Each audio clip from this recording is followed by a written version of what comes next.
오늘 이야기가 당신의 마음에 깊은 울림을 준다면 좋아요와 구독으로 저희에게 큰 힘을 실어주세요. 당신의 작은 관심 하나하나가 더 깊이 있는 이야기를 만드는데 소중한 밑거름이 됩니다. 또한 이 영상을 주변에 공유하는 것은 서로를 더 깊이 이해하는 세상을 만드는 따뜻한 첫걸음이 될 수 있습니다. 여러분의 삶에 언제나 평온과 지혜가 함께하기를 기원하며 오늘의 이야기를 시작하겠습니다. 혹시 주변에 이런 사람을 만나본 적 있으신가요? 자신의 잘못에 대해 절대로 미안하다는 말을 하지 않는 사람 말입니다. 얼마 전 공원을 산책하다 한 장면을 목격했습니다. 한 남자가 장바구니를 든 여성과 실수로 부딪혔습니다. 그녀의 손에 들려있던 사과 몇 개가 바닥으로 우수수 쏟아졌죠. 사과들은 대굴대굴 사방으로 굴러갔습니다. 하지만 남자는 아무 일 없다는 듯 뒤도 돌아보지 않고 그대로 인파 속으로 사라졌습니다. 여성이 홀로 무릎을 꿇고 흩어진 사과를 힘겹게 줍는 모습을 보며 저는 문득 위대한 심리학자 칼 융의 한 연구가 떠올랐습니다. 그는 미안합니다. 라는 말을 도저히 하지 못하는 환자들을 깊이 연구했습니다. 이 현상에서 정말 소름 돋는 지점은 그들이 꼭 악의적이거나 나쁜 사람이어서가 아니라는 점입니다. 융은 그보다 훨씬 더 불안하고 복잡한 진실을 발견했습니다. 그들은 자신이 그 사건에서 어떤 역할을 했는지, 자신의 잘못이 무엇인지 진심으로 인지하지 못한다는 것입니다. 마치 우리와는 전혀 다른 영화 속 세상을 사는 사람들처럼 말이죠. 아마 당신도 이런 사람을 겪어봤을지 모릅니다. 그들은 당신의 마음에 상처를 주고 신뢰를 무너뜨리고 주변 분위기를 엉망으로 만듭니다. 하지만 당신이 그 문제에 대해 이야기하면 그들은 정말 아무것도 모르겠다는 텅 빈 눈으로 당신을 바라봅니다. 무슨 소리야? 난 잘못한 거 없어 라고 말하면서요. 그리고 가장 무서운 것은 그들이 진심으로 그렇게 믿는다는 사실입니다. 칼 융은 이것을 그림자라고 불렀습니다. 우리 스스로 인정하기를 거부하는 자신의 어두운 부분이죠. 하지만 절대로 사과하지 않는 사람들의 내면에서는 그보다 훨씬 복잡한 일이 벌어지고 있습니다. 그들은 단순히 자신의 그림자를 외면하는 것이 아닙니다. 그들은 그 그림자가 자기 자신에게조차 보이지 않도록 거대하고 견고한 심리적 요새를 쌓아 올린 것입니다. 융이 기록한 한 45세 환자의 말이 기억납니다. 그는 융에게 이렇게 말했습니다. 하지만 선생님, 제 인생에 가장 소중했던 25년을 낭비했다는 사실을 저 스스로에게 결코 인정할 수 없습니다. 이 저항, 자신의 실수를 인정하길 거부하는 절대적인 태도는 단순한 고집이 아니었습니다. 그것은 생존 본능이었습니다. 어떤 사람들에게 자신의 실수를 직시하는 것은 곧 심리적 죽음과도 같이 느껴지는 끔찍한 공포인 것입니다. 한번 생각해 보세요. 절대로 사과하지 않는 사람에게 사과를 받으려고 했던 마지막 순간을요. 어떤 기분이 들었나요? 아마 거대한 벽에 대고 이야기하는 기분이었을 겁니다. 당신의 말이 그 사람에게 전혀 닿지 않고 그대로 튕겨나오는 느낌이었겠죠. 융이라면 이렇게 설명할 겁니다. 당신은 사실 그 사람과 대화하고 있는 것이 아닙니다. 당신은 그 사람의 투사와 대화하고 있는 것입니다. 여기서부터 이야기는 더욱 뒤틀리기 시작합니다. 이들은 자신의 결점을 보지 못하는 것을 넘어 말 그대로 볼 수가 없습니다. 융은 우리가 스스로에게서 인정하기를 거부하는 것들을 무의식적으로 타인에게 던져버린다는 사실을 발견했습니다. 이것이 바로 투사입니다.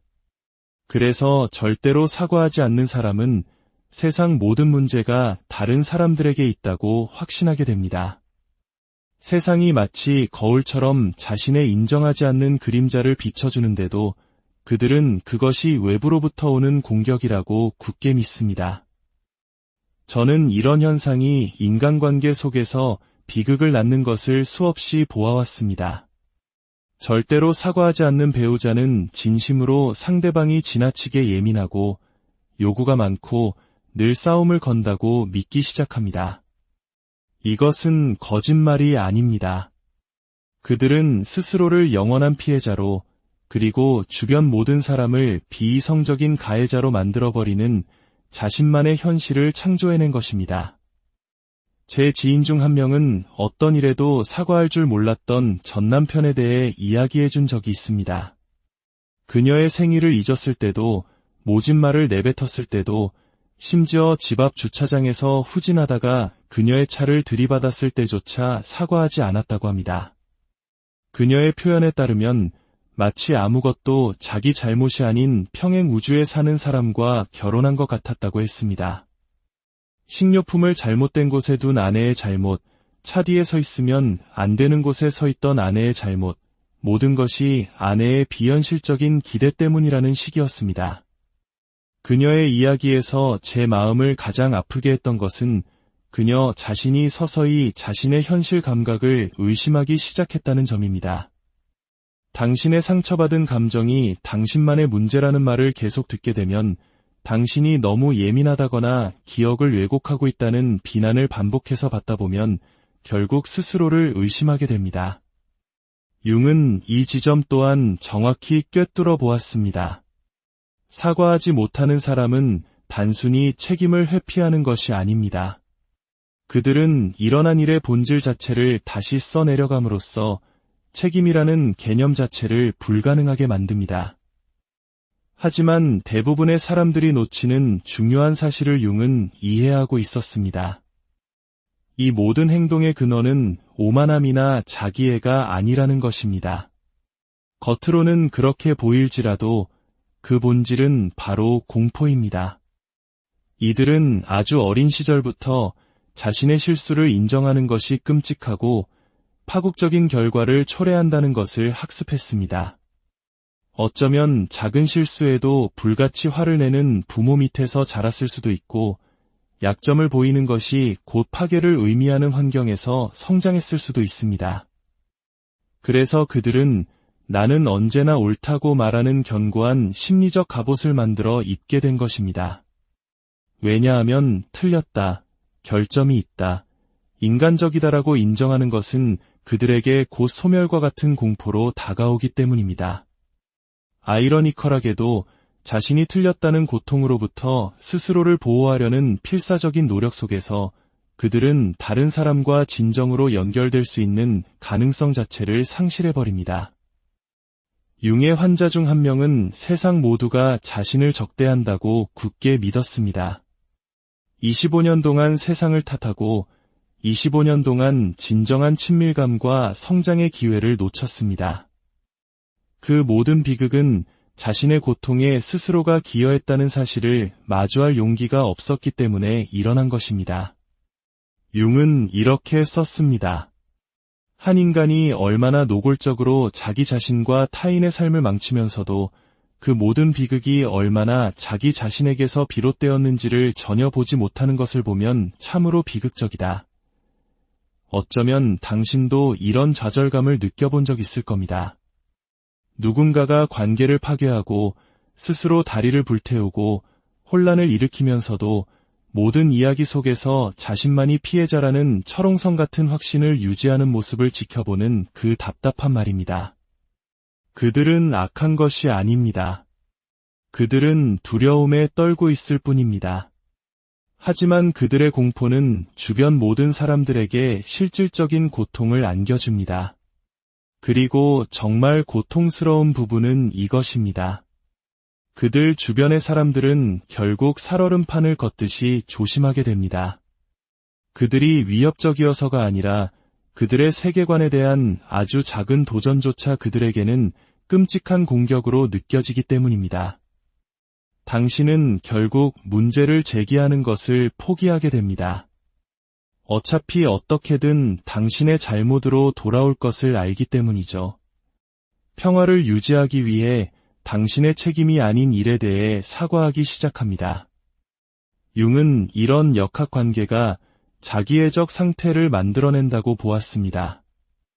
이들은 옳고 그름에 대한 자신의 기존 신념을 확인시켜주는 것들로만 가득 찬 스스로 만든 세계에 갇히게 됩니다.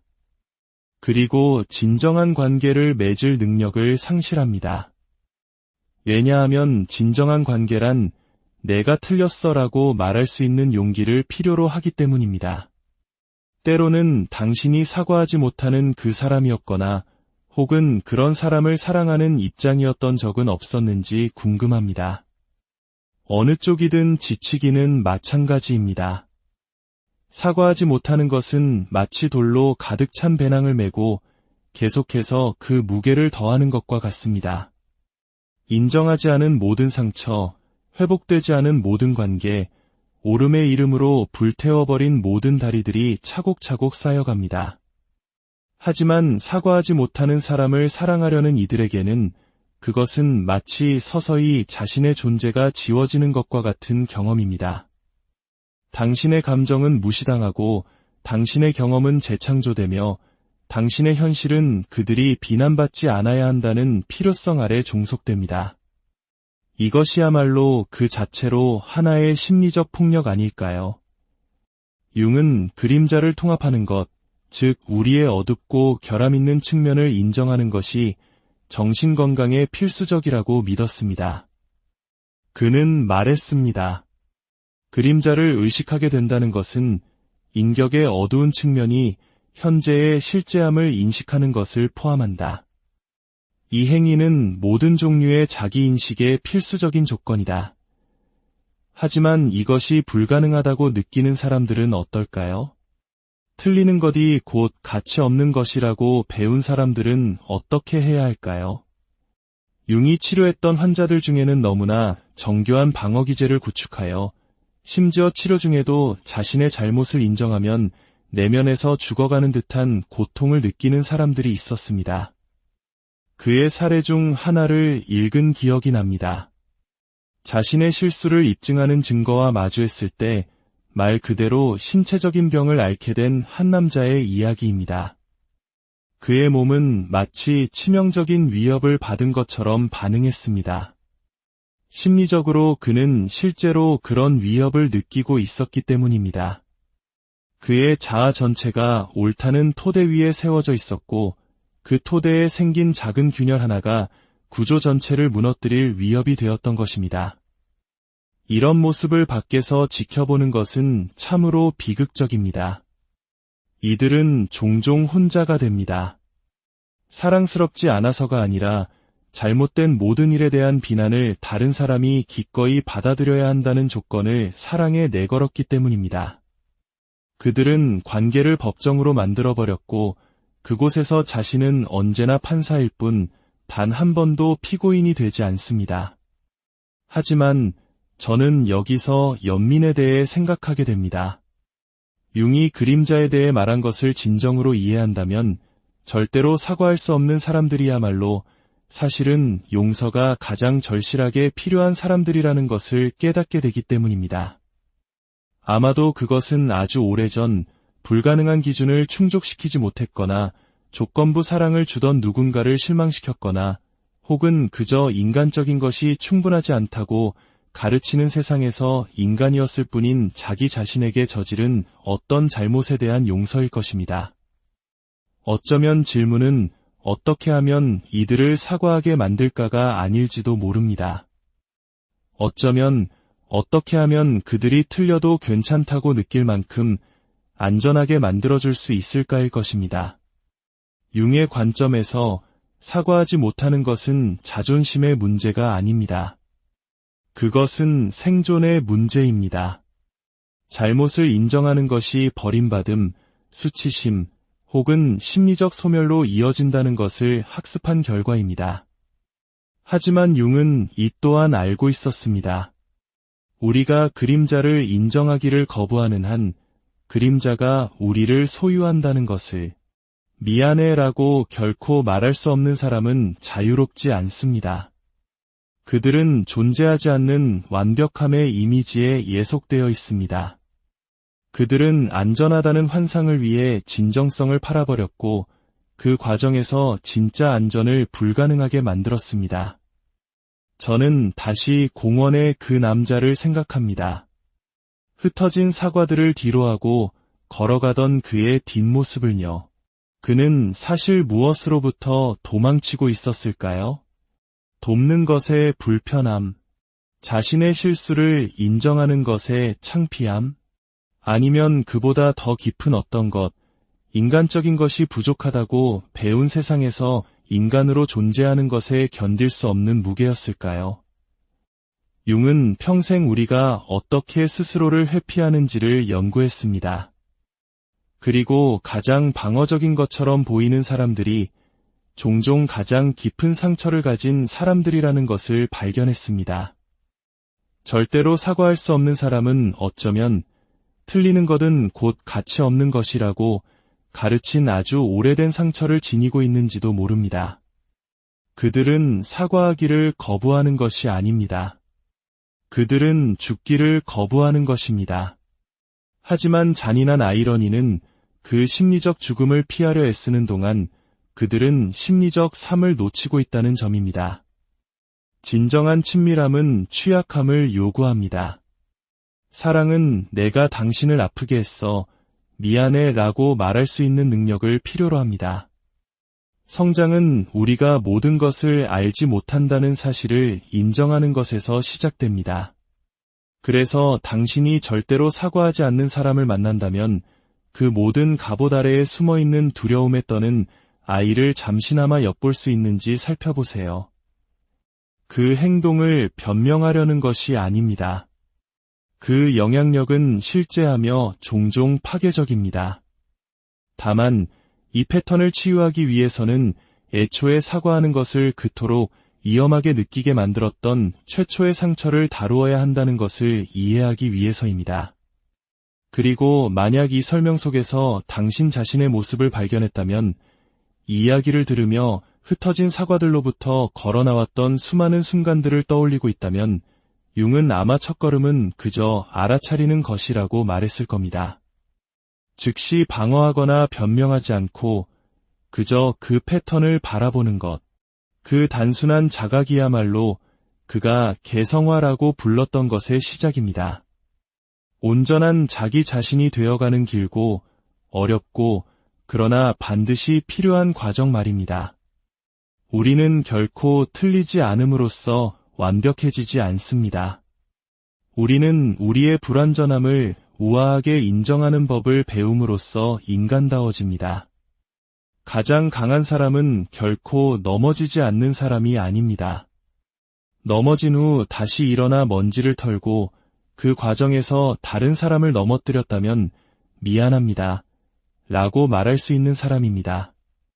어쩌면 당신도 이 순간을 느껴본 적 있을 겁니다. 항상 옳은 것이 틀리더라도 연결되어 있는 것보다 더 외롭다는 것을 깨닫는 순간, 자존심이 겸손함보다 더 차갑다는 것을 아는 순간, 미안해 라는 말이 지는 것이 아니라 사랑하는 것이라는 걸 깨닫는 순간 말입니다. 칼 융은 의식이 우리 심리적 고통의 대부분을 치료한다고 믿었습니다. 옳다는 의식이 아니라 온전하다는 의식 말입니다. 빛과 그림자, 옳음과 그름, 인간적인 모습과 더 나아지려는 노력을 모두 포함하는 온전함. 절대로 사과하지 못하는 사람은 자신을 반으로 쪼개어 받아들일 수 있는 부분만 남기고 나머지는 모두 다른 사람에게 투사합니다. 하지만 온전함이란 그 모든 것을 소유하는 것을 요구합니다. 좋은 의도와 부주의한 순간들, 사랑과 상처, 돕고 싶은 마음과 우리가 외면하고 돌아섰던 순간들까지 모두 말입니다. 그래서 여러분께 던지는 제 질문은 어쩌면 융이 던졌을 바로 그 질문입니다. 당신은 무엇으로부터 걸어가고 있습니까? 당신이 다른 사람이 죽도록 남겨둔 흩어진 사과들은 무엇입니까?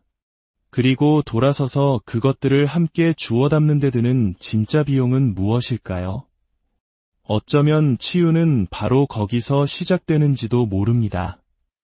완벽함이 아니라 현재에 존재하는 것, 실수를 저지르지 않는 것이 아니라 실수를 만회하는 것, 모든 것에 대해 옳은 것이 아니라 우리가 세상에 미치는 영향에 대해 진실해지는 것. 사과는 단순히 말이 아닙니다. 그것은 용기 있는 행동입니다. 나는 당신을 봅니다. 내 행동에 영향을 봅니다. 그리고 당신의 경험은 나에게 중요합니다. 라고 말하는 것입니다.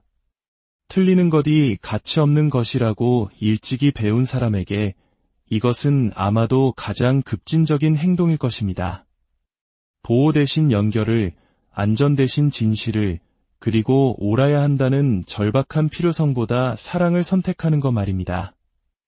어쩌면 이것이 바로 융이 그림자 속에 변화의 씨앗이 담겨 있다고 말했을 때 의미한 바가 아닐까 생각합니다.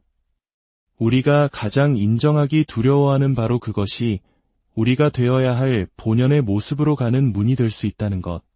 완벽하지는 않지만 온전한 모습으로, 모든 것에 대해 옳지는 않지만 가장 중요한 것에 대해 오늘 이야기가 당신의 마음에 깊은 울림을 준다면 좋아요와 구독으로 저희에게 큰 힘을 실어주세요. 당신의 작은 관심 하나하나가 더 깊이 있는 이야기를 만드는데 소중한 밑거름이 됩니다. 또한 이 영상을 주변에 공유하는 것은 서로를 더 깊이 이해하는 세상을 만드는 따뜻한 첫걸음이 될 수 있습니다. 여러분의 삶에 언제나 평온과 지혜가 함께하기를 기원하며 오늘의 이야기를 시작하겠습니다. 혹시 주변에 이런 사람을 만나본 적 있으신가요? 자신의 잘못에 대해 절대로 미안하다는 말을 하지 않는 사람 말입니다. 얼마 전 공원을 산책하다 한 장면을 목격했습니다. 한 남자가 장바구니를 든 여성과 실수로 부딪혔습니다. 그녀의 손에 들려있던 사과 몇 개가 바닥으로 우수수 쏟아졌죠. 사과들은 대굴대굴 사방으로 굴러갔습니다. 하지만 남자는 아무 일 없다는 듯 뒤도 돌아보지 않고 그대로 인파 속으로 사라졌습니다. 여성이 홀로 무릎을 꿇고 흩어진 사과를 힘겹게 줍는 모습을 보며 저는 문득 위대한 심리학자 칼 융의 한 연구가 떠올랐습니다. 그는 미안합니다. 라는 말을 도저히 하지 못하는 환자들을 깊이 연구했습니다. 이 현상에서 정말 소름 돋는 지점은 그들이 꼭 악의적이거나 나쁜 사람이어서가 아니라는 점입니다. 융은 그보다 훨씬 더 불안하고 복잡한 진실을 발견했습니다. 그들은 자신이 그 사건에서 어떤 역할을 했는지, 자신의 잘못이 무엇인지 진심으로 인지하지 못한다는 것입니다. 마치 우리와는 전혀 다른 영화 속 세상을 사는 사람들처럼 말이죠. 아마 당신도 이런 사람을 겪어봤을지 모릅니다. 그들은 당신의 마음에 상처를 주고 신뢰를 무너뜨리고 주변 분위기를 엉망으로 만듭니다. 하지만 당신이 그 문제에 대해 이야기하면 그들은 정말 아무것도 모르겠다는 텅 빈 눈으로 당신을 바라봅니다. 무슨 소리야? 난 잘못한 거 없어 라고 말하면서요. 그리고 가장 무서운 것은 그들이 진심으로 그렇게 믿는다는 사실입니다. 칼 융은 이것을 그림자라고 불렀습니다. 우리 스스로 인정하기를 거부하는 자신의 어두운 부분이죠. 하지만 절대로 사과하지 않는 사람들의 내면에서는 그보다 훨씬 복잡한 일이 벌어지고 있습니다.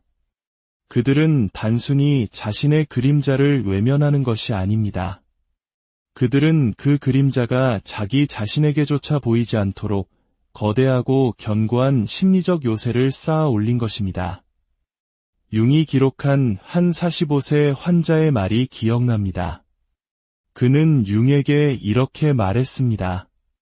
하지만 선생님, 제 인생에 가장 소중했던 25년을 낭비했다는 사실을 저 스스로에게 결코 인정할 수 없습니다.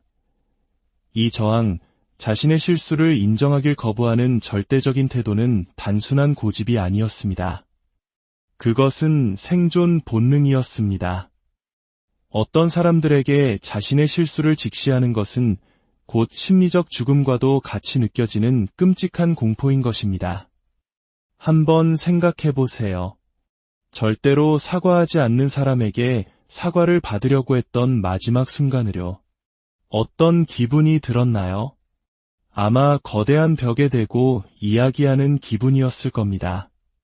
당신의 말이 그 사람에게 전혀 닿지 않고 그대로 튕겨나오는 느낌이었겠죠. 융이라면 이렇게 설명할 겁니다. 당신은 사실 그 사람과 대화하고 있는 것이 아닙니다. 당신은 그 사람의 투사와 대화하고 있는 것입니다. 여기서부터 이야기는 더욱 뒤틀리기 시작합니다. 이들은 자신의 결점을 보지 못하는 것을 넘어 말 그대로 볼 수가 없습니다. 융은 우리가 스스로에게서 인정하기를 거부하는 것들을 무의식적으로 타인에게 던져버린다는 사실을 발견했습니다. 이것이 바로 투사입니다. 그래서 절대로 사과하지 않는 사람은 세상 모든 문제가 다른 사람들에게 있다고 확신하게 됩니다. 세상이 마치 거울처럼 자신의 인정하지 않는 그림자를 비춰주는데도 그들은 그것이 외부로부터 오는 공격이라고 굳게 믿습니다. 저는 이런 현상이 인간관계 속에서 비극을 낳는 것을 수없이 보아왔습니다. 절대로 사과하지 않는 배우자는 진심으로 상대방이 지나치게 예민하고 요구가 많고 늘 싸움을 건다고 믿기 시작합니다. 이것은 거짓말이 아닙니다. 그들은 스스로를 영원한 피해자로 그리고 주변 모든 사람을 비이성적인 가해자로 만들어버리는 자신만의 현실을 창조해낸 것입니다. 제 지인 중 한 명은 어떤 일에도 사과할 줄 몰랐던 전 남편에 대해 이야기해준 적이 있습니다. 그녀의 생일을 잊었을 때도, 모진 말을 내뱉었을 때도, 심지어 집 앞 주차장에서 후진하다가 그녀의 차를 들이받았을 때조차 사과하지 않았다고 합니다. 그녀의 표현에 따르면 마치 아무것도 자기 잘못이 아닌 평행 우주에 사는 사람과 결혼한 것 같았다고 했습니다. 식료품을 잘못된 곳에 둔 아내의 잘못, 차 뒤에 서 있으면 안 되는 곳에 서 있던 아내의 잘못, 모든 것이 아내의 비현실적인 기대 때문이라는 식이었습니다. 그녀의 이야기에서 제 마음을 가장 아프게 했던 것은 그녀 자신이 서서히 자신의 현실 감각을 의심하기 시작했다는 점입니다. 당신의 상처받은 감정이 당신만의 문제라는 말을 계속 듣게 되면 당신이 너무 예민하다거나 기억을 왜곡하고 있다는 비난을 반복해서 받다 보면 결국 스스로를 의심하게 됩니다. 융은 이 지점 또한 정확히 꿰뚫어 보았습니다. 사과하지 못하는 사람은 단순히 책임을 회피하는 것이 아닙니다. 그들은 일어난 일의 본질 자체를 다시 써내려감으로써 책임이라는 개념 자체를 불가능하게 만듭니다. 하지만 대부분의 사람들이 놓치는 중요한 사실을 융은 이해하고 있었습니다. 이 모든 행동의 근원은 오만함이나 자기애가 아니라는 것입니다. 겉으로는 그렇게 보일지라도 그 본질은 바로 공포입니다.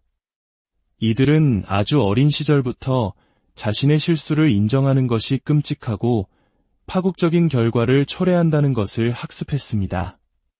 어쩌면 작은 실수에도 불같이 화를 내는 부모 밑에서 자랐을 수도 있고 약점을 보이는 것이 곧 파괴를 의미하는 환경에서 성장했을 수도 있습니다. 그래서 그들은 나는 언제나 옳다고 말하는 견고한 심리적 갑옷을 만들어 입게 된 것입니다. 왜냐하면 틀렸다, 결점이 있다, 인간적이다라고 인정하는 것은 그들에게 곧 소멸과 같은 공포로 다가오기 때문입니다. 아이러니컬하게도 자신이 틀렸다는 고통으로부터 스스로를 보호하려는 필사적인 노력 속에서 그들은 다른 사람과 진정으로 연결될 수 있는 가능성 자체를 상실해버립니다. 융의 환자 중 한 명은 세상 모두가 자신을 적대한다고 굳게 믿었습니다. 25년 동안 세상을 탓하고 25년 동안 진정한 친밀감과 성장의 기회를 놓쳤습니다. 그 모든 비극은 자신의 고통에 스스로가 기여했다는 사실을 마주할 용기가 없었기 때문에 일어난 것입니다. 융은 이렇게 썼습니다. 한 인간이 얼마나 노골적으로 자기 자신과 타인의 삶을 망치면서도 그 모든 비극이 얼마나 자기 자신에게서 비롯되었는지를 전혀 보지 못하는 것을 보면 참으로 비극적이다. 어쩌면 당신도 이런 좌절감을 느껴본 적 있을 겁니다. 누군가가 관계를 파괴하고 스스로 다리를 불태우고 혼란을 일으키면서도 모든 이야기 속에서 자신만이 피해자라는 철옹성 같은 확신을 유지하는 모습을 지켜보는 그 답답한 말입니다. 그들은 악한 것이 아닙니다. 그들은 두려움에 떨고 있을 뿐입니다. 하지만 그들의 공포는 주변 모든 사람들에게 실질적인 고통을 안겨줍니다. 그리고 정말 고통스러운 부분은 이것입니다. 그들 주변의 사람들은 결국 살얼음판을 걷듯이 조심하게 됩니다. 그들이 위협적이어서가 아니라 그들의 세계관에 대한 아주 작은 도전조차 그들에게는 끔찍한 공격으로 느껴지기 때문입니다. 당신은 결국 문제를 제기하는 것을 포기하게 됩니다. 어차피 어떻게든 당신의 잘못으로 돌아올 것을 알기 때문이죠. 평화를 유지하기 위해 당신의 책임이 아닌 일에 대해 사과하기 시작합니다. 융은 이런 역학관계가 자기애적 상태를 만들어낸다고 보았습니다. 이들은 옳고 그름에 대한 자신의 기존 신념을 확인시켜주는 것들로만 가득 찬 스스로 만든 세계에 갇히게 됩니다. 그리고 진정한 관계를 맺을 능력을 상실합니다. 왜냐하면 진정한 관계란 내가 틀렸어라고 말할 수 있는 용기를 필요로 하기 때문입니다. 때로는 당신이 사과하지 못하는 그 사람이었거나 혹은 그런 사람을 사랑하는 입장이었던 적은 없었는지 궁금합니다. 어느 쪽이든 지치기는 마찬가지입니다. 사과하지 못하는 것은 마치 돌로 가득 찬 배낭을 메고 계속해서 그 무게를 더하는 것과 같습니다. 인정하지 않은 모든 상처, 회복되지 않은 모든 관계, 오름의 이름으로 불태워버린 모든 다리들이 차곡차곡 쌓여갑니다. 하지만 사과하지 못하는 사람을 사랑하려는 이들에게는 그것은 마치 서서히 자신의 존재가 지워지는 것과 같은 경험입니다. 당신의 감정은 무시당하고 당신의 경험은 재창조되며 당신의 현실은 그들이 비난받지 않아야 한다는 필요성 아래 종속됩니다.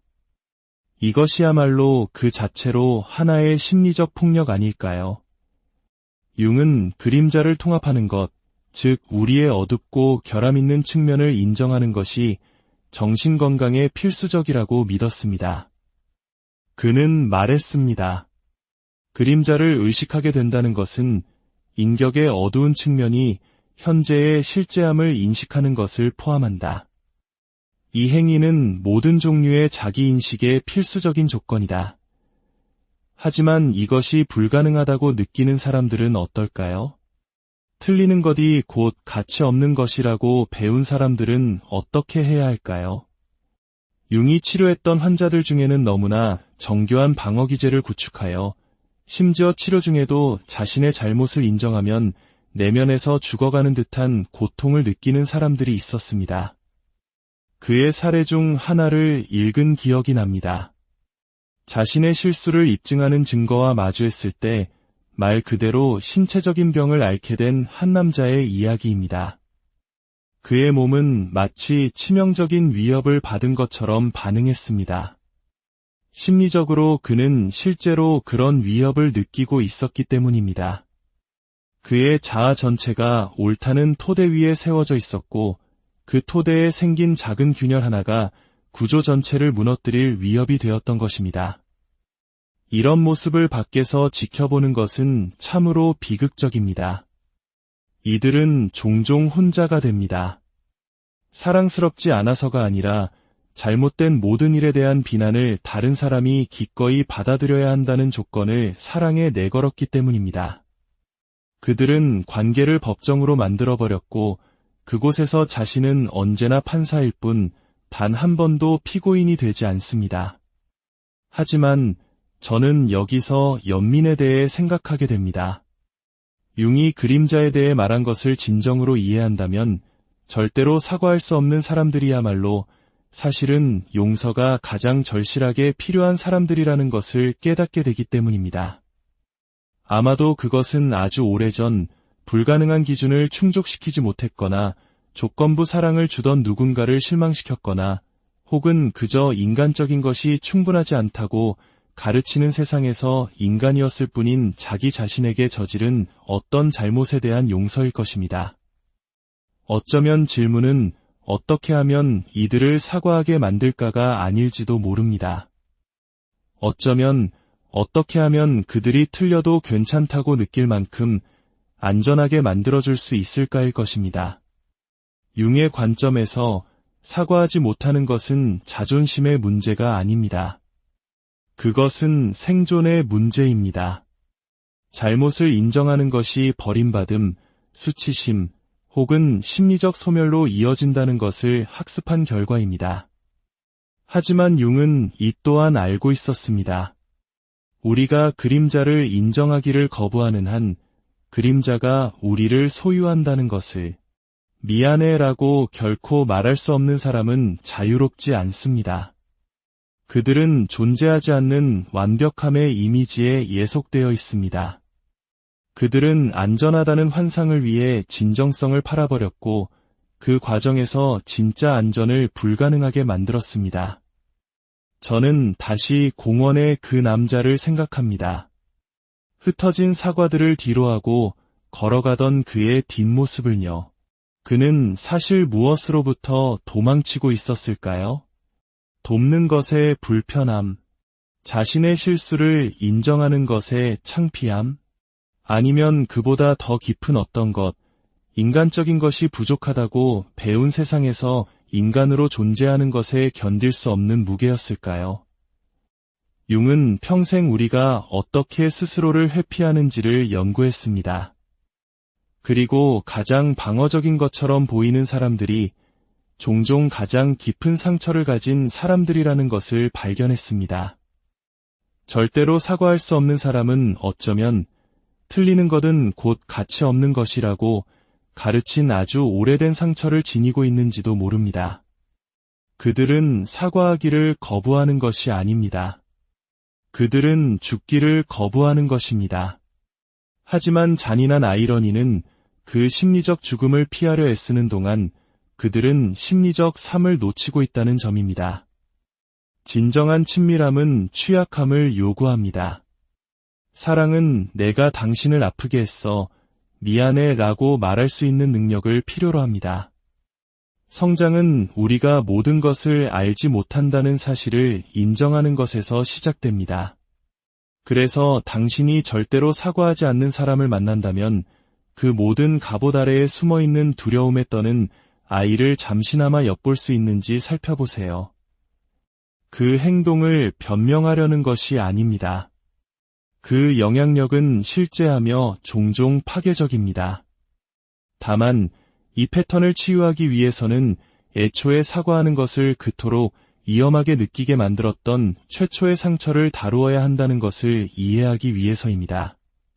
그리고 만약 이 설명 속에서 당신 자신의 모습을 발견했다면 이 이야기를 들으며 흩어진 사과들로부터 걸어나왔던 수많은 순간들을 떠올리고 있다면 융은 아마 첫걸음은 그저 알아차리는 것이라고 말했을 겁니다. 즉시 방어하거나 변명하지 않고 그저 그 패턴을 바라보는 것, 그 단순한 자각이야말로 그가 개성화라고 불렀던 것의 시작입니다. 온전한 자기 자신이 되어가는 길고 어렵고 그러나 반드시 필요한 과정 말입니다. 우리는 결코 틀리지 않음으로써 완벽해지지 않습니다. 우리는 우리의 불완전함을 우아하게 인정하는 법을 배움으로써 인간다워집니다. 가장 강한 사람은 결코 넘어지지 않는 사람이 아닙니다. 넘어진 후 다시 일어나 먼지를 털고 그 과정에서 다른 사람을 넘어뜨렸다면 미안합니다. 라고 말할 수 있는 사람입니다. 어쩌면 당신도 이 순간을 느껴본 적 있을 겁니다. 항상 옳은 것이 틀리더라도 연결되어 있는 것보다 더 외롭다는 것을 깨닫는 순간, 자존심이 겸손함보다 더 차갑다는 것을 아는 순간, 미안해 라는 말이 지는 것이 아니라 사랑하는 것이라는 걸 깨닫는 순간 말입니다. 칼 융은 의식이 우리 심리적 고통의 대부분을 치료한다고 믿었습니다. 옳다는 의식이 아니라 온전하다는 의식 말입니다. 빛과 그림자, 옳음과 그름, 인간적인 모습과 더 나아지려는 노력을 모두 포함하는 온전함. 절대로 사과하지 못하는 사람은 자신을 반으로 쪼개어 받아들일 수 있는 부분만 남기고 나머지는 모두 다른 사람에게 투사합니다. 하지만 온전함이란 그 모든 것을 소유하는 것을 요구합니다. 좋은 의도와 부주의한 순간들, 사랑과 상처, 돕고 싶은 마음과 우리가 외면하고 돌아섰던 순간들까지 모두 말입니다. 그래서 여러분께 던지는 제 질문은 어쩌면 융이 던졌을 바로 그 질문입니다. 당신은 무엇으로부터 걸어가고 있습니까? 당신이 다른 사람이 죽도록 남겨둔 흩어진 사과들은 무엇입니까? 그리고 돌아서서 그것들을 함께 주워 담는 데 드는 진짜 비용은 무엇일까요? 어쩌면 치유는 바로 거기서 시작되는지도 모릅니다. 완벽함이 아니라 현재에 존재하는 것, 실수를 저지르지 않는 것이 아니라 실수를 만회하는 것, 모든 것에 대해 옳은 것이 아니라 우리가 세상에 미치는 영향에 대해 진실해지는 것. 사과는 단순히 말이 아닙니다. 그것은 용기 있는 행동입니다. 나는 당신을 봅니다. 내 행동에 영향을 봅니다. 그리고 당신의 경험은 나에게 중요합니다. 라고 말하는 것입니다. 틀리는 것이 가치 없는 것이라고 일찍이 배운 사람에게 이것은 아마도 가장 급진적인 행동일 것입니다. 보호 대신 연결을, 안전 대신 진실을, 그리고 옳아야 한다는 절박한 필요성보다 사랑을 선택하는 것 말입니다. 어쩌면 이것이 바로 융이 그림자 속에 변화의 씨앗이 담겨 있다고 말했을 때 의미한 바가 아닐까 생각합니다. 우리가 가장 인정하기 두려워하는 바로 그것이 우리가 되어야 할 본연의 모습으로 가는 문이 될 수 있다는 것. 완벽하지는 않지만 온전한 모습으로, 모든 것에 대해 옳지는 않지만 가장 중요한 것에 대해 오늘 이야기가 당신의 마음에 깊은 울림을 준다면 좋아요와 구독으로 저희에게 큰 힘을 실어주세요. 당신의 작은 관심 하나하나가 더 깊이 있는 이야기를 만드는데 소중한 밑거름이 됩니다. 또한 이 영상을 주변에 공유하는 것은 서로를 더 깊이 이해하는 세상을 만드는 따뜻한 첫걸음이 될 수 있습니다. 여러분의 삶에 언제나 평온과 지혜가 함께하기를 기원하며 오늘의 이야기를 시작하겠습니다. 혹시 주변에 이런 사람을 만나본 적 있으신가요? 자신의 잘못에 대해 절대로 미안하다는 말을 하지 않는 사람 말입니다. 얼마 전 공원을 산책하다 한 장면을 목격했습니다. 한 남자가 장바구니를 든 여성과 실수로 부딪혔습니다. 그녀의 손에 들려있던 사과 몇 개가 바닥으로 우수수 쏟아졌죠. 사과들은 대굴대굴 사방으로 굴러갔습니다. 하지만 남자는 아무 일 없다는 듯 뒤도 돌아보지 않고 그대로 인파 속으로 사라졌습니다. 여성이 홀로 무릎을 꿇고 흩어진 사과를 힘겹게 줍는 모습을 보며 저는 문득 위대한 심리학자 칼 융의 한 연구가 떠올랐습니다. 그는 미안합니다. 라는 말을 도저히 하지 못하는 환자들을 깊이 연구했습니다. 이 현상에서 정말 소름 돋는 지점은 그들이 꼭 악의적이거나 나쁜 사람이어서가 아니라는 점입니다. 융은 그보다 훨씬 더 불안하고 복잡한 진실을 발견했습니다.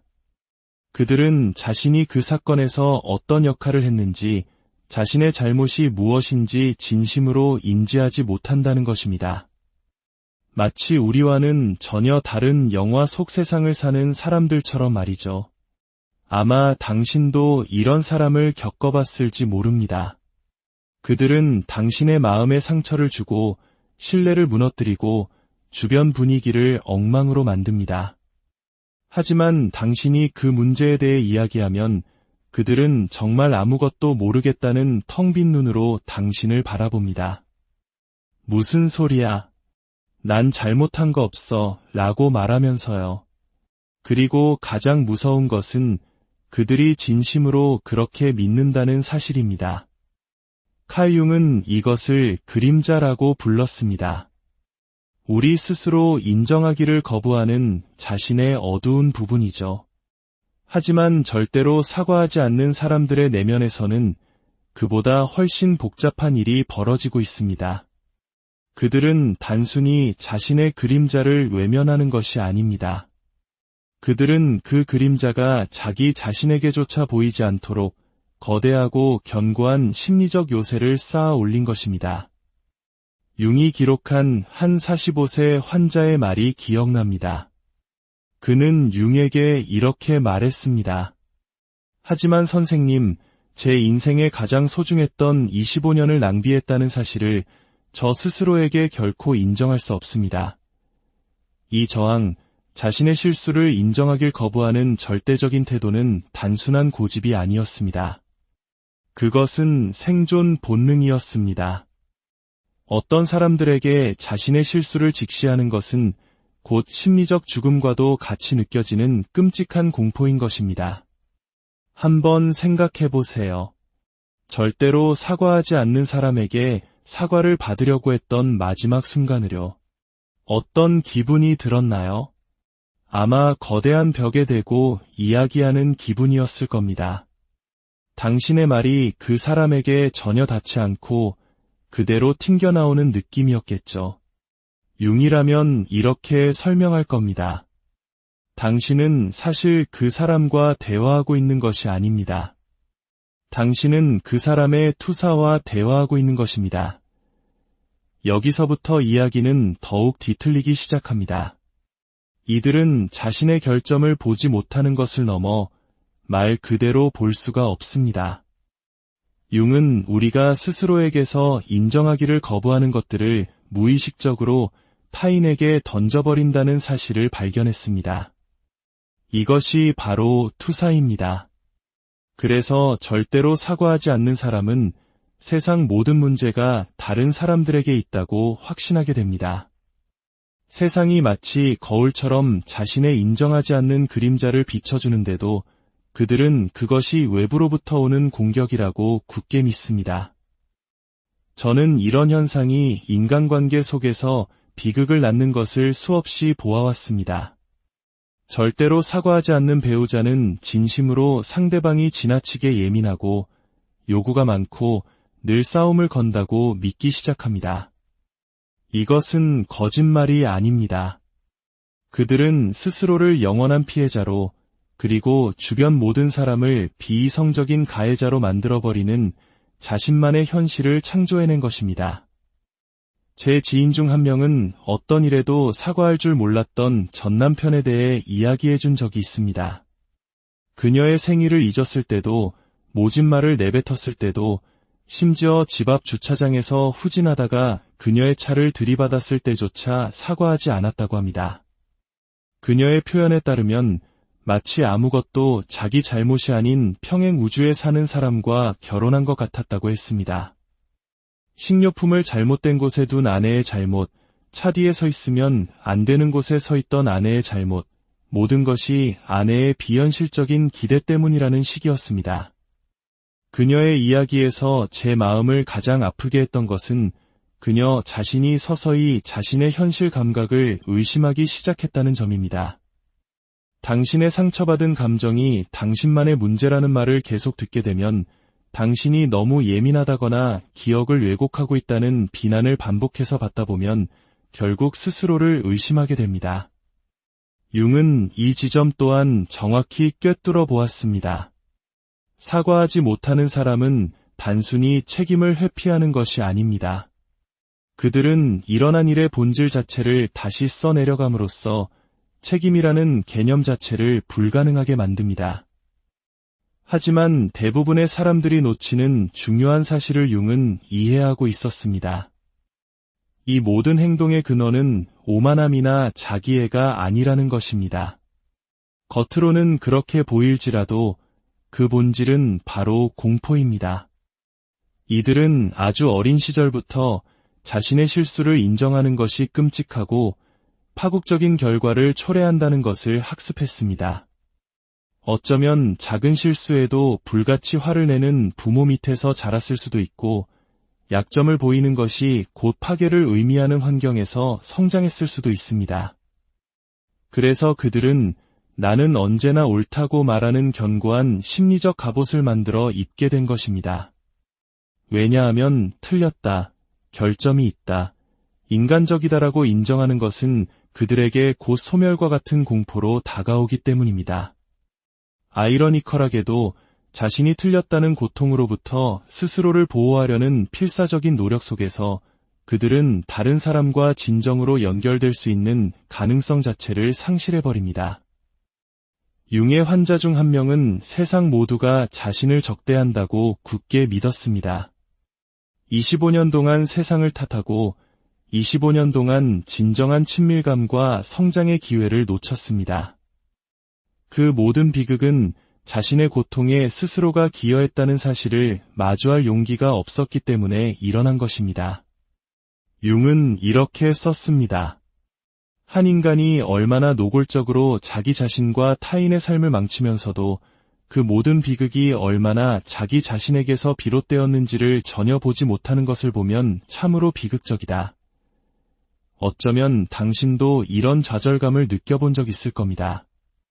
누군가가 관계를 파괴하고 스스로 다리를 불태우고 혼란을 일으키면서도 모든 이야기 속에서 자신만이 피해자라는 철옹성 같은 확신을 유지하는 모습을 지켜보는 그 답답한 말입니다. 그들은 악한 것이 아닙니다. 그들은 두려움에 떨고 있을 뿐입니다. 하지만 그들의 공포는 주변 모든 사람들에게 실질적인 고통을 안겨줍니다. 그리고 정말 고통스러운 부분은 이것입니다. 그들 주변의 사람들은 결국 살얼음판을 걷듯이 조심하게 됩니다. 그들이 위협적이어서가 아니라 그들의 세계관에 대한 아주 작은 도전조차 그들에게는 끔찍한 공격으로 느껴지기 때문입니다. 당신은 결국 문제를 제기하는 것을 포기하게 됩니다. 어차피 어떻게든 당신의 잘못으로 돌아올 것을 알기 때문이죠. 평화를 유지하기 위해 당신의 책임이 아닌 일에 대해 사과하기 시작합니다. 융은 이런 역학관계가 자기애적 상태를 만들어낸다고 보았습니다. 이들은 옳고 그름에 대한 자신의 기존 신념을 확인시켜주는 것들로만 가득 찬 스스로 만든 세계에 갇히게 됩니다. 그리고 진정한 관계를 맺을 능력을 상실합니다. 왜냐하면 진정한 관계란 내가 틀렸어라고 말할 수 있는 용기를 필요로 하기 때문입니다. 때로는 당신이 사과하지 못하는 그 사람이었거나 혹은 그런 사람을 사랑하는 입장이었던 적은 없었는지 궁금합니다. 어느 쪽이든 지치기는 마찬가지입니다. 사과하지 못하는 것은 마치 돌로 가득 찬 배낭을 메고 계속해서 그 무게를 더하는 것과 같습니다. 인정하지 않은 모든 상처, 회복되지 않은 모든 관계, 오름의 이름으로 불태워버린 모든 다리들이 차곡차곡 쌓여갑니다. 하지만 사과하지 못하는 사람을 사랑하려는 이들에게는 그것은 마치 서서히 자신의 존재가 지워지는 것과 같은 경험입니다. 당신의 감정은 무시당하고 당신의 경험은 재창조되며 당신의 현실은 그들이 비난받지 않아야 한다는 필요성 아래 종속됩니다. 이것이야말로 그 자체로 하나의 심리적 폭력 아닐까요? 융은 그림자를 통합하는 것, 즉 우리의 어둡고 결함 있는 측면을 인정하는 것이 정신건강에 필수적이라고 믿었습니다.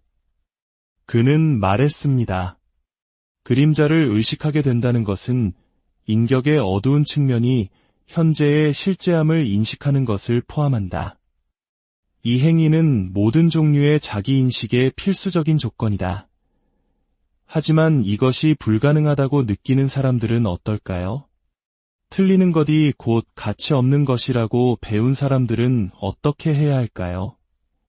융이 치료했던 환자들 중에는 너무나 정교한 방어 기제를 구축하여 심지어 치료 중에도 자신의 잘못을 인정하면 내면에서 죽어가는 듯한 고통을 느끼는 사람들이 있었습니다. 그의 사례 중 하나를 읽은 기억이 납니다. 자신의 실수를 입증하는 증거와 마주했을 때 말 그대로 신체적인 병을 앓게 된 한 남자의 이야기입니다. 그의 몸은 마치 치명적인 위협을 받은 것처럼 반응했습니다. 심리적으로 그는 실제로 그런 위협을 느끼고 있었기 때문입니다. 그의 자아 전체가 옳다는 토대 위에 세워져 있었고 그 토대에 생긴 작은 균열 하나가 구조 전체를 무너뜨릴 위협이 되었던 것입니다. 이런 모습을 밖에서 지켜보는 것은 참으로 비극적입니다. 이들은 종종 혼자가 됩니다. 사랑스럽지 않아서가 아니라 잘못된 모든 일에 대한 비난을 다른 사람이 기꺼이 받아들여야 한다는 조건을 사랑에 내걸었기 때문입니다. 그들은 관계를 법정으로 만들어버렸고 그곳에서 자신은 언제나 판사일 뿐 단 한 번도 피고인이 되지 않습니다. 하지만 저는 여기서 연민에 대해 생각하게 됩니다. 융이 그림자에 대해 말한 것을 진정으로 이해한다면 절대로 사과할 수 없는 사람들이야말로 사실은 용서가 가장 절실하게 필요한 사람들이라는 것을 깨닫게 되기 때문입니다. 아마도 그것은 아주 오래전 불가능한 기준을 충족시키지 못했거나 조건부 사랑을 주던 누군가를 실망시켰거나 혹은 그저 인간적인 것이 충분하지 않다고 가르치는 세상에서 인간이었을 뿐인 자기 자신에게 저지른 어떤 잘못에 대한 용서일 것입니다. 어쩌면 질문은 어떻게 하면 이들을 사과하게 만들까가 아닐지도 모릅니다. 어쩌면 어떻게 하면 그들이 틀려도 괜찮다고 느낄 만큼 안전하게 만들어줄 수 있을까일 것입니다. 융의 관점에서 사과하지 못하는 것은 자존심의 문제가 아닙니다. 그것은 생존의 문제입니다. 잘못을 인정하는 것이 버림받음, 수치심, 혹은 심리적 소멸로 이어진다는 것을 학습한 결과입니다. 하지만 융은 이 또한 알고 있었습니다. 우리가 그림자를 인정하기를 거부하는 한 그림자가 우리를 소유한다는 것을 미안해라고 결코 말할 수 없는 사람은 자유롭지 않습니다. 그들은 존재하지 않는 완벽함의 이미지에 예속되어 있습니다. 그들은 안전하다는 환상을 위해 진정성을 팔아버렸고 그 과정에서 진짜 안전을 불가능하게 만들었습니다. 저는 다시 공원의 그 남자를 생각합니다. 흩어진 사과들을 뒤로하고 걸어가던 그의 뒷모습을요. 그는 사실 무엇으로부터 도망치고 있었을까요? 돕는 것의 불편함, 자신의 실수를 인정하는 것의 창피함, 아니면 그보다 더 깊은 어떤 것, 인간적인 것이 부족하다고 배운 세상에서 인간으로 존재하는 것에 견딜 수 없는 무게였을까요? 융은 평생 우리가 어떻게 스스로를 회피하는지를 연구했습니다. 그리고 가장 방어적인 것처럼 보이는 사람들이 종종 가장 깊은 상처를 가진 사람들이라는 것을 발견했습니다. 절대로 사과할 수 없는 사람은 어쩌면 틀리는 것은 곧 가치 없는 것이라고 가르친 아주 오래된 상처를 지니고 있는지도 모릅니다. 그들은 사과하기를 거부하는 것이 아닙니다. 그들은 죽기를 거부하는 것입니다. 하지만 잔인한 아이러니는 그 심리적 죽음을 피하려 애쓰는 동안 그들은 심리적 삶을 놓치고 있다는 점입니다. 진정한 친밀함은 취약함을 요구합니다. 사랑은 내가 당신을 아프게 했어, 미안해 라고 말할 수 있는 능력을 필요로 합니다. 성장은 우리가 모든 것을 알지 못한다는 사실을 인정하는 것에서 시작됩니다. 그래서 당신이 절대로 사과하지 않는 사람을 만난다면 그 모든 갑옷 아래에 숨어있는 두려움에 떠는 아이를 잠시나마 엿볼 수 있는지 살펴보세요. 그 행동을 변명하려는 것이 아닙니다. 그 영향력은 실제하며 종종 파괴적입니다. 다만 이 패턴을 치유하기 위해서는 애초에 사과하는 것을 그토록 위험하게 느끼게 만들었던 최초의 상처를 다루어야 한다는 것을 이해하기 위해서입니다. 그리고 만약 이 설명 속에서 당신 자신의 모습을 발견했다면 이 이야기를 들으면